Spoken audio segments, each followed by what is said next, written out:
Hello, hello. Welcome to the Possible Perseverance podcast with your host, Ellie A.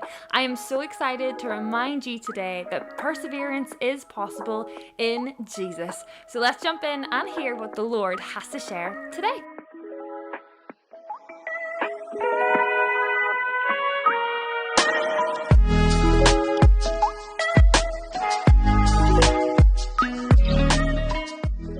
So hi guys, I'm so excited to introduce today's guest, and Katie has been on my table session with me, so we've kind of got to know each other a little bit, but you'll probably tell that we're getting to know each other as we speak today. So with all that to say, Katie, you're so welcome on the podcast, and thank you so much for coming on today. Of course. Thank you for having me. This is exciting. So, Katie, for those of you who maybe don't know what you do or who you are, would you introduce yourself to us?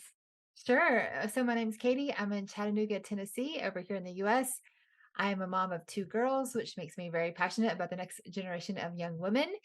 I speak a lot about dating on social media because in my younger days, dated my fair share of, I jokingly say, dirtbags, and learned that true love comes from a man named Jesus. And then I met my husband named Brian, and we've been married 19 years. And so just became very passionate, between his two parents and my two parents. Those four humans have a total of 9 divorces. So not Wow. being modeled, what does this thing look like? We just kind of wanted to learn. So we read a lot of books. We talked to a lot of experts. I'm now the host of the Truth for Your 20s podcast. So I get to interview a lot of experts and just have been a student of what healthy relationships look like, what being a disciple of Jesus looks like, and really just never want to stop learning. And so that's where I am today. Amazing. So Yeah. for those of us listening in that are potentially in a singleness zone, I mean, you kind of spoke on that slightly there where you kind of said you dated, you have some experience in that area. And just for context for you, as well as the viewers, obviously I am still single. I have been single all my life. I'm 25. And so my heart is to encourage women and men that singleness is not an identity crisis. It is something that we should cherish, that the church should celebrate and support.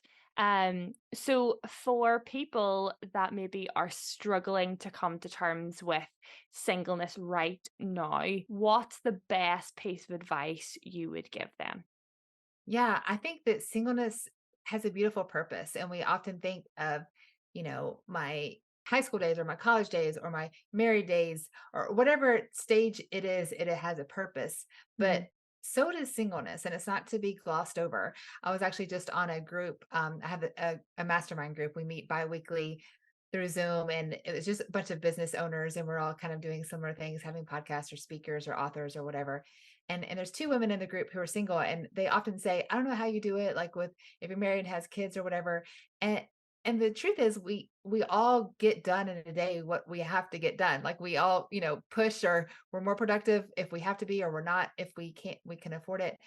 And the truth is, your singleness, you do have more time. It may not feel like it, and I understand. It's not a contest of who's busier, but it is a season of having more margins. You know, this afternoon, I have to do a lot of work stuff, and then I'm going to a cross country meet, and then I have to take my other kid to tutoring, and then get dinner, and there's just a lot happening. And I'm Mm. thankful for this season because one day my kids will be grown, and it'll be a completely different season as well. But Yeah. it's a gift, and also it's not to be glossed over in the fact of, well, when I get married, then like your life is now. Hmm. And also, what a gift to give your future relationship on working on that best version of yourself. And I hope you know that. I'm sure you do, but we often think, well, when I meet my spouse, then, or when I'll be complete, or all of my problems will be solved. But that's not true, because one of my favorite quotes is, there's no such thing as marriage problems. There are single people problems in a marriage. And Wow. while you are single, you're working on getting out of debt, going to the gym, finding out what sets your soul on fire, maybe going to a counselor. Like all of these things are gifts you give your future marriage. And Mm. who doesn't want that on the other side? Who doesn't want someone says, hey, I worked through my daddy issues. I got out of debt. I, found a job that I'm really passionate about and find fulfillment in. what a gift and what a whole person, because two half people don't make a whole, it's two whole people. So anyway, I could go on, but those are my strong feelings. No, that is so good. Because I know like both you and I are very fortunate, I would say, in the sense that we get to speak on table.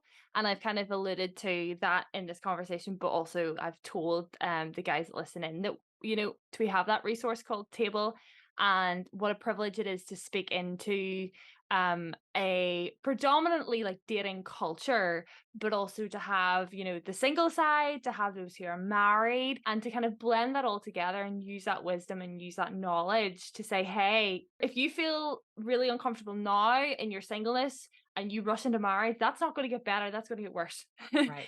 That's going to get unhealthy. Yeah. And so trying to set like tools in place to be healthier is so, so important. So, what tools or things would you encourage people to do in order to assess if their view of singleness right now is healthy or unhealthy? I guess what do you say to other people? Like, oh yeah, I'm always single, I always will be. Like if you talk about it with dread, then you're going to see it with dread. Mm, I'm not like a, manifester or anything like that, but our language matters. And, if we just is saying, oh, well, I'm just this crappy single person that no one loves me. Well, then what are you going to see in the mirror? mm, And instead, like I'm in a season of singleness, or I don't even know if you have to say that. Like you're living your best life, no matter if you're single, married. I will say, find out what you're passionate about if you don't already know. mm. Volunteer, get involved, say yes to things. So that's how you meet people too. What a bonus. You never know who has a cute single young person that you might want to be connected with. But what a shame would it be to look back on your single years and say, "Oh, I just watched a bunch of Netflix shows and scrolled a bunch of social media." There's a place for that. I mean, I love to scroll social media too, but putting that in context and giving time for that, but putting the big rocks in first, so to speak, putting in what matters. And I'm Mhm. all about long-term thinking. And one day you will look back and say, what did I do in my single time? I don't even know, because it seems like it flies by. So having intention with this gift, with this time, and what does that look like? You get to decide is the thing. There is no script. There is no like, this is how you do your single life. But as you live your life, you are spending your time on something. Mm. So what are you becoming an expert on? And that'll Ooh, that'll preach, right? yeah, that is Because so some of good. us are becoming an expert on TikTok scrollers. No hate, like, you know. But is that what we want to become an expert on? If it is, then go for it. Mhm. But do you want to become an expert at woodworking, at volunteering in your community, at painting? There's no right or wrong answer. But when you look back at your life, you're going to be like, man, I wish I would have spent those hours investing into becoming an expert on this. And you get to choose what that is. That is so good. I love that, Katie. Yeah. Really, really good. And I just jumped into this conversation and didn't even think to ask you. So I apologize. We normally start the podcast with what is your high and low of the day being, Katie, so far? Oh, okay. Well, that's funny. We ask this at dinner with our kids. We say neat, delete, and parakeet. So the Ooh. parakeet is the random, like give me something completely random. So same idea. But okay, my high and low for the day so far. My low is that my teenager forgot her phone. So we carpool. So I had to take her two friends to school and come all the way back, get her phone and take her back. So that was not fun. But my high is I had my mastermind call right before here. So we meet biweekly, and that is a group of women, as I kind of alluded to, that we hold each other accountable, we set goals, we check in with each other, and we alternate a hot seat. So like, hey, check out my social media. Did this post make sense? What could I do more? What could I do better? Check out my website. And that is, especially for a lot of solopreneurs who don't have coworkers, that is just invaluable friendships. And I always look forward to those days. So every other week, and today that fell on today. So that was my high for sure.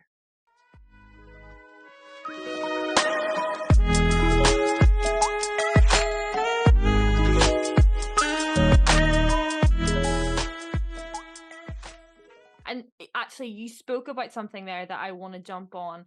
Now, this podcast is all about perseverance, and I want to show people that perseverance is difficult, but it is possible, and it's possible because of God. And something I think that really helps with perseverance in our lives is accountability. and having people that cheerlead us, but also are accountable to us. And I know for a lot of Christians, especially young Christians, and you maybe haven't come in from a healthy church background, you don't know what healthy accountability looks like or how to give healthy accountability. So, my question to you is, do you believe that counseling or mentoring is essential for people in the church? And how would you encourage somebody to look for a mentor? I don't know that I would say it's essential, but I think community is essential. Mm.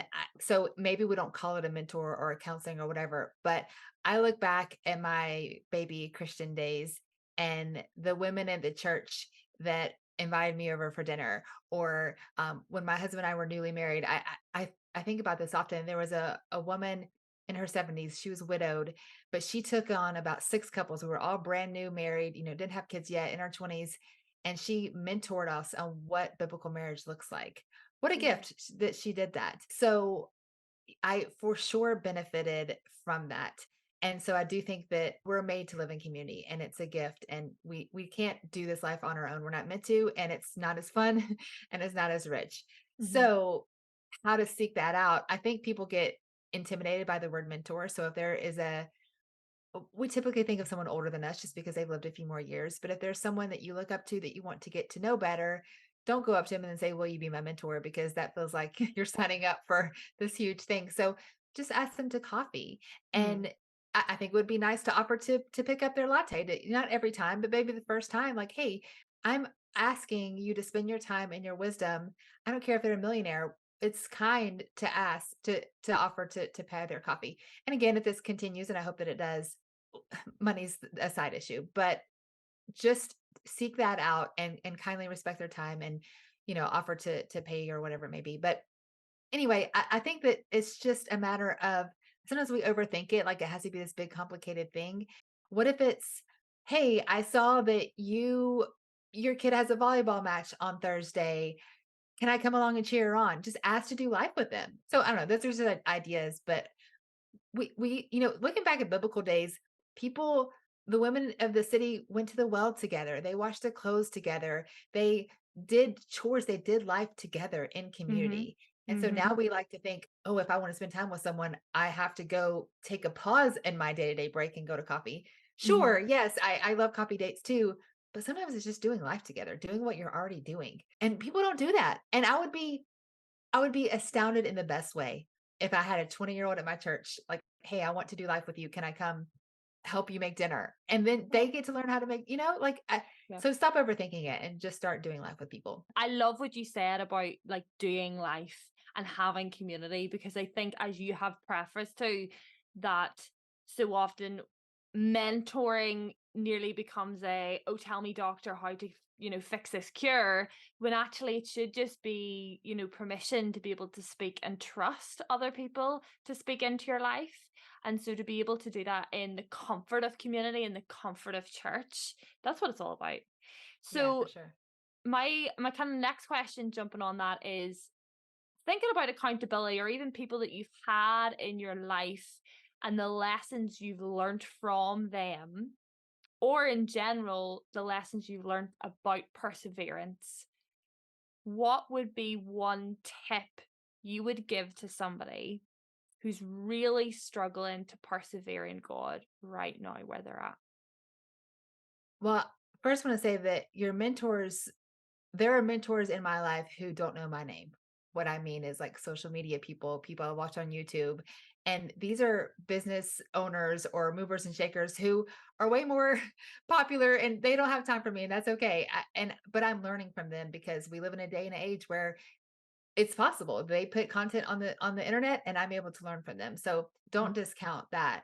I do think real life is obviously valuable, but there's something to be said for that as well. But when it comes to perseverance, apparently I'm full of quotes. So I have to share this quote, that a river doesn't cut through rock because of its strength, but because of its perseverance. Wow. And we live in Chattanooga, Tennessee, where there's a lot of beautiful waterfalls.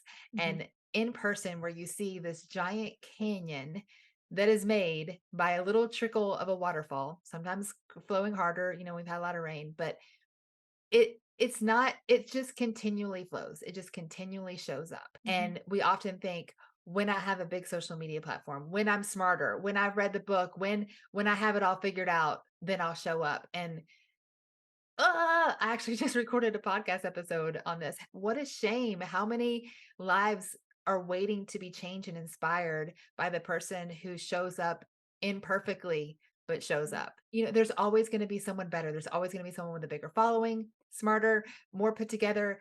I literally was just telling my friends the word definitely and defiantly. I always get these confused, and spell check does not help me out. I sent an email to 8,000 people where I meant to say definitely and I said defiantly. Amazing. Go me. But I obviously would have liked to have had that correct. And, there are things I can learn. I can take a step back, take a day and proofread. Yes. But Mhm. I did the work. I sent the Mm. email, and I often think it is better to act imperfectly than to never act at all.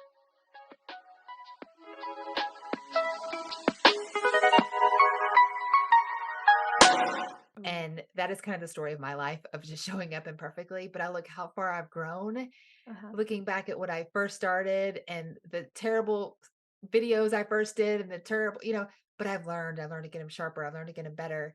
Which I never would have done if I waited until I, had it all figured out. So Mhm. Mhm. those are my strong feelings. Oh, that's so good.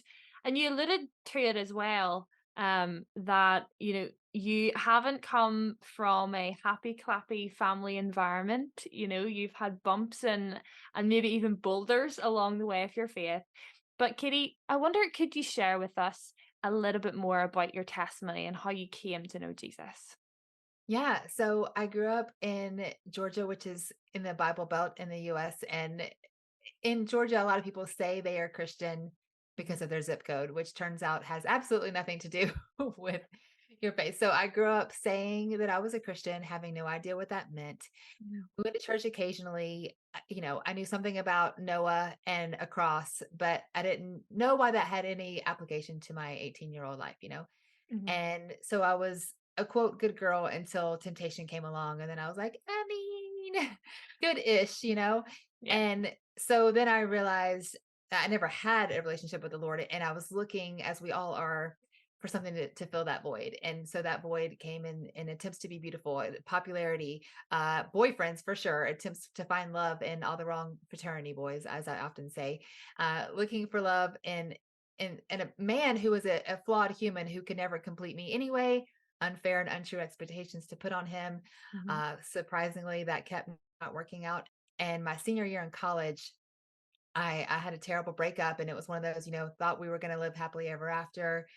And it was this low point of like, yeah, I've tried everything I know. Like I've done the right thing, I've done the wrong thing. I've tried to date the good guy, I've tried to date the bad guy. I've tried to be beautiful, I've tried to be popular. I've tried I don't know what else to do. Yeah. And I had a girl invite me to a Bible study, and literally a few weeks before that I would have like psh, I don't want to go to a stinking Bible study. Like those are boring for people who don't even know how to spell the word fun. Like no, that's not for me. Mhm. God's so I think he looks at me like, "Oh, you're cute." Like, bless your heart. Well, I showed up unwillingly to this Bible study, and that's where I heard the woman at the well. Uh, And that is my biblical homegirl. And I feel like she was the girl looking for love in all the wrong guys as well. mhm. And the longest recorded conversation in scripture is with Jesus and a heartbroken girl, that girl, the Mm. woman at the well. And he met her there and he said, I came to give you eternal water so you'll never thirst again. And that was like, oh, wow, there's a Mm. cure to this thirst, this hunger that I feel of never being enough for all these people who want me to be something. And Mhm. and my first prayer was, God, I don't know what eternal water is, but if it exists, I want a keg of it. That was my very first, very unformal prayer. And shortly after, things just changed. Those same empty promises kind of lost their appeal. I started showing up to church, started meeting friends who were different in all the best ways. Mhm. And yeah, so my life took a total 180. And the next guy I dated was my husband. From your experience, is it true that when you stop looking for your person, that they come along? I mean, I've heard that a lot. I guess I wasn't looking, but I would say that more than anything, when you start looking to be fulfilled in the Lord instead of a Mhm. man, then you're met with, I mean, not guaranteed, but that is a much better, healthier way to be met with Yeah. your spouse than, Yeah. oh, I want a spouse to complete me. And I Yeah. think that having that fulfillment in the Lord, falling head over heels with Jesus, realizing he's the only person that can complete me anyway. I love my husband, but he could never do what I was expecting a boyfriend to Mm. do or a husband to do. That's just unfair. Mhm. And now these two whole humans who look to Jesus to complete us can, you know, offer this love, this unconditional love, because we look to the cross. We have to forgive each other because we're flawed. We look to how Jesus Yeah. modeled that. And I know that couples can stand the test of time that don't know the Lord, but every couple I know that does, they're operating in biblical principles and just don't know it. So Mm. And I love talking to women. I have the same enthusiasm to talk to women as you do, and I get that, but I know that that's not everybody's calling. no. So my first question to you is, how did you know that God was calling you to speak to the people that he's allowed you to speak to? I heard the voice of the Lord. I know that sounds dramatic, but I really, and because I'm stubborn, I really felt that God told me to do that. So I when I first became a Christian, I felt that he said, "Go share your story with sorority women." So I don't think I even mentioned I'm a speaker to sororities. So I travel all over the nation to different sorority chapters, and so I've spoken to like 70 colleges, which is really cool. But I first heard that calling as a 22-year-old, barely out of college, and I was Wow. like, fingers in my ears, like, I don't want to hear that. Like, no, I don't want to do that. I was intimidated, and so ran from that. And Mhm. in my it's so silly to look back now, but I'm like, well, if I'm a good Christian, maybe God won't notice that I'm not walking in my calling. And so Mm. I try and serve the homeless. I wish I was making this up. And so I'm like, there we go, a good Christian girl serving the homeless. I found myself exhausted and depleted, became so committed to this one precious girl who I tried to help, get her life back on her feet. It all came crashing down. And I had this like angry at God moment, like throwing my fist in the air, like, can't you see how hard I'm working to be a good Christian? I look back and realize how ridiculous this sounds. And that is when I heard God say, when did I ever ask you to do any of this? Share your story with sorority women. That's what I've designed you to do. And Mhm. I think that all of us are designed to do something. Of course, your calling is different than my calling, is different than our listeners' calling. But I think we all secretly at least have a good idea. We just always don't want to hear it. And Mhm. probably that's a good indicator that it's the right one, that God's probably asking you to do something uncomfortable. Mhm. I mean, Ellie, sometimes, actually pretty often, I talk about God's design for sex on the internet. That is Amen. not comfortable. It is not comfortable though. I don't look forward to hitting post and getting random people arguing with me in my comments. Mhm. Overwhelmingly, I hear positive, but still, I don't get excited about talking about sex on the internet. Mhm. But I keep showing up because I Mhm. feel like that is what God's designed me to do. So And good. so I guess the answer is, if you feel a little uncomfortable and you know what it is, you probably need to lean into that, to dig in and to start taking little steps into that Mhm. calling and see where that leads you. Mhm. God is so good. Like he reminds me from your story, but also reflecting on my own story. And just for context for you and the listeners, when I was 18, I was applying for college or university, whatever you want to call it. And I had got into university to do theology. And instead I said, nope, that's not for me. So I ran the complete opposite direction into broadcasting, into journalism, which was great. And obviously now it all makes sense. God uses both. Um, but at the time, it was kind of reminds me of like Jonah. And Jonah set a task, and God's like, I cannot make this clearer, Jonah. Just get on the boat. Yeah. And instead of, walking, he just jumps on another boat and goes the complete opposite direction. And even when the storms come, even when things look that they are not going to improve, everything is lost, God still has a purpose and he Yeah. still has an intention. And as you say, when you stop running and you just listen and you just show up, that's where God moves. And that's so refreshing to hear. And as you say, I know and I can understand that, conversations about sex on the internet, regardless if you're a Christian or not, are awkward. But Right. when you're speaking into church where one side we're like, don't you dare talk about anything. And then on the other side, they're like, they don't talk about it enough. So, trying to get a balance and a healthy balance is hard. And so I suppose since you have a platform and God has gifted you with that on the internet, how do you spread truth in love, but have that borderline of that's too much exposure? We don't need to talk about that.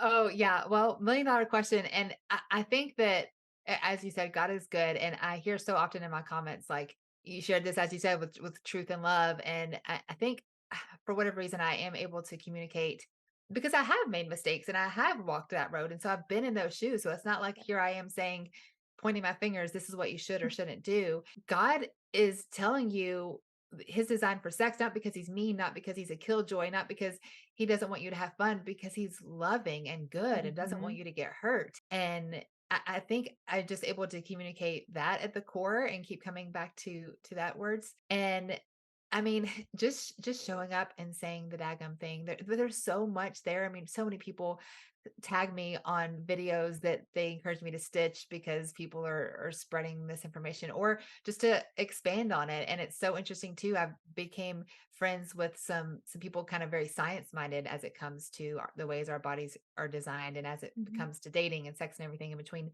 And so that's always, has people perks people's, oh, well, if science says it, I'm like, yeah, it turns out the Bible and science are related because God invented your bodies, invented science, invented sex. Like, shocking that it all lines up. And when you start to unpack it that way, I think a lot of people are, I mean, always going to have some people argue with me and say, you got to try it before you buy it. But most people are like, oh, thank you for explaining it this way. So that's been good. And when you say about trying and buying, I think that's one of the things that I have come across in my life. And I have seen people walk away from God. I have seen people come back to God. I have seen people that lived a high life and then came to God. And the overarching picture, and it says it in the Bible, is that not everything is beneficial for us. You say you Yeah. can do it and you have a choice to do it, but it's not beneficial. And so I don't want to get into the TMIs of it, but for people that are maybe struggling with their faith because the allure of sex, or maybe they're even really struggling with like porn or something like that, male or female, how would you encourage them to, I don't know, just kind of talk to God about it and be honest with people around them that this is their struggle, and to know that they won't be excommunicated because of it, because we've all struggled with it. Yeah. Yeah. I mean, a lot of thoughts. The first thought is, let's first say that sex is a beautiful thing. And, Mhm. one would be a Christian on record who says that you're attracted to that because you're a sexual human being and that's okay. That's, you have hormones, Yep. you're attracted to your girlfriend and let's be honest, porn has that allure because we're interested in that. But with everything, it is in its proper context. Porn is a whole nother hot topic, but that is Mhm. promoting abuse and slavery and a lot of very toxic things. And Yep. it's also teaching your brain that one body isn't good enough, that your future spouse's body isn't good enough, or if you're married, it is not helping you. As you said, Mhm. is it permissive? I mean, I guess there's no laws about it, but it's not helpful. I've heard Mhm. that described like, sure, you can go eat 20 jelly donuts, but is that going to be helpful for you? And Mhm. so you're looking at not only you, is it helping your mind? No. And there's so many studies, it shows like you really just actually lose brain matter if you dive into that stuff. But is it helpful for your future spouse? Like, Mm. if it is, do you want to have a conversation of, hi, I look at other people's naked bodies all the time and I'm going to compare them to you because I can't help it. Like, that's the honest truth. Mhm. But just speaking of sex and everything, if you have these struggles, I would encourage you to bring it into the light because that is biblical. That is, sin doesn't have its power when we bring it into the light. When it's Mhm. in the darkness, it's like it grows horns and it grows something like this mold that it keeps growing. But sharing with a trusted friend, a mentor, as we talked about, just bringing it up, it loses its power.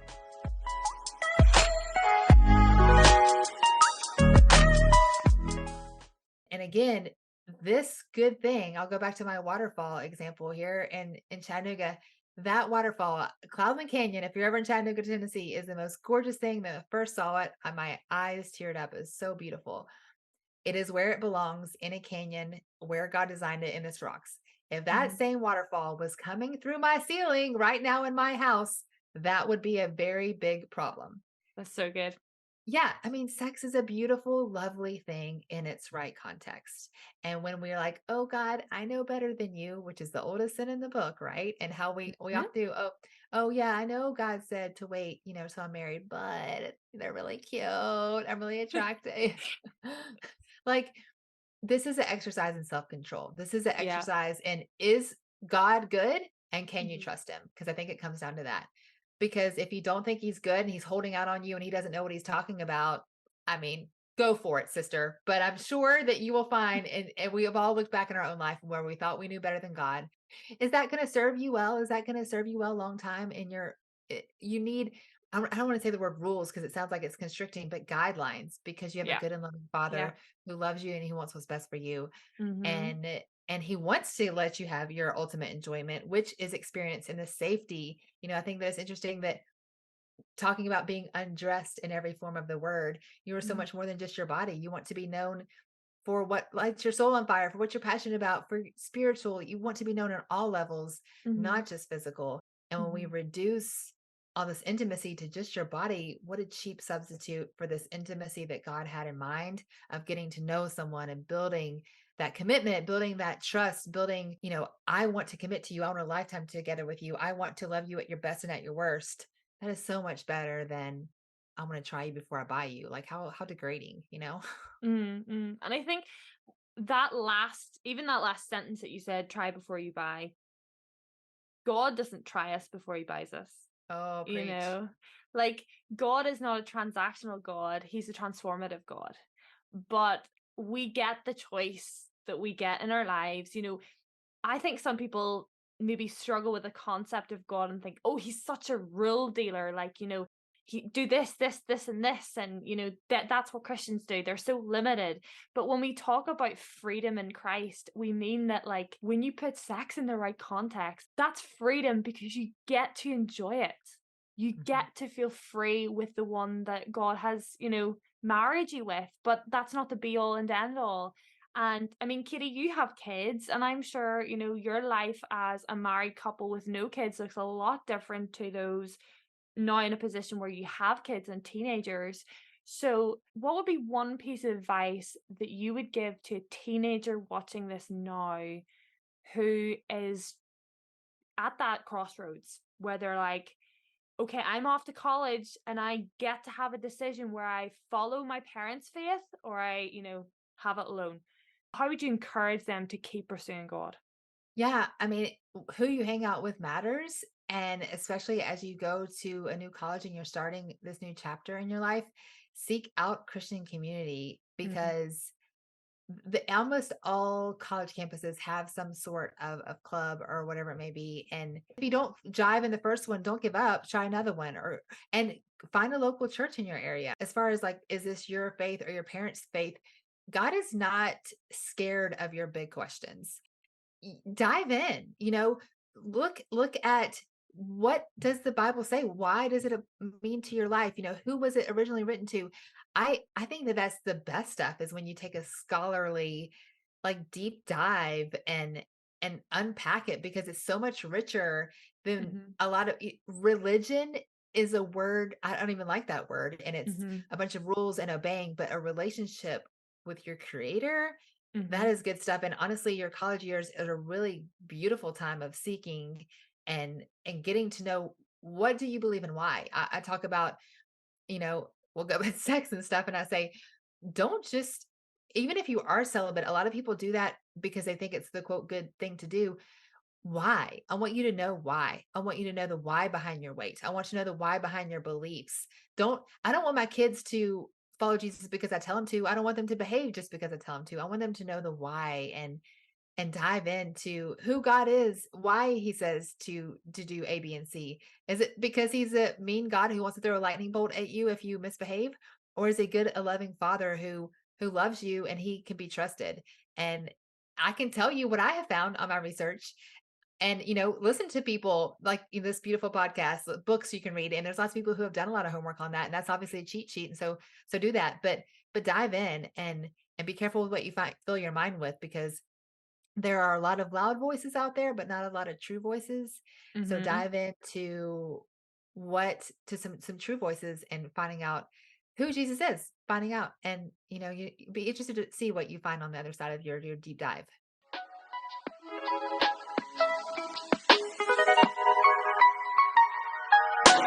So, Katie, I wonder, are there any books that you have read in your life about faith that you have just been overwhelmed by to the point where you encourage everybody to read? And if so, what are they?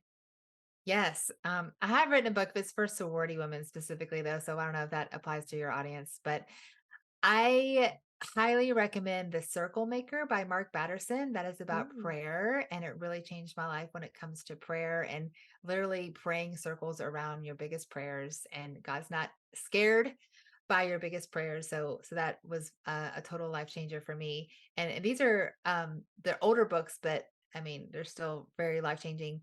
And Crazy Love by Francis Chan, it Mhm. is a book that really challenged me in all the best ways of what is my life? I can say I'm a Christian all day long, but Mhm. what does that mean? I can say I'm an astronaut, but if there's no So fruit in true. my life, if there's no evidence in my life, then what would make you believe that? And Mhm. and Crazy Faith really challenged me in all the best ways to put meat behind it, and those questions like we talked about. Why do I believe what I believe, and Mhm. what does that look like? And so anyway, I could go on, but I'll stop there. Those are two really well. And one more, sorry. If you're seeking or you're not sure, like, who is this Jesus guy, I don't really know, a very short practical read that I always recommend is More Than Just a Carpenter, because you really have to wrestle with about everything we know. God was either Lord, he was a liar, or he was a lunatic.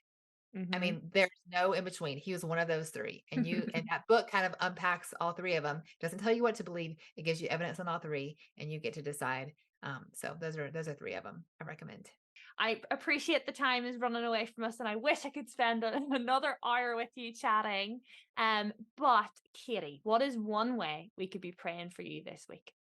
Oh, you're so kind. Oh, goodness. Just that I am constantly have the most important things at top of mind. You know what I mean? And just there's so many things that can fill our days, but that I just focus on what's most important. And that ultimately is telling people about Jesus.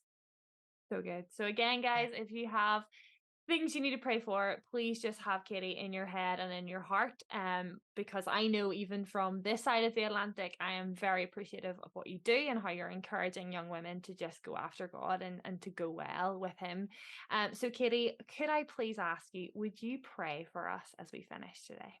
Sure. Thank you.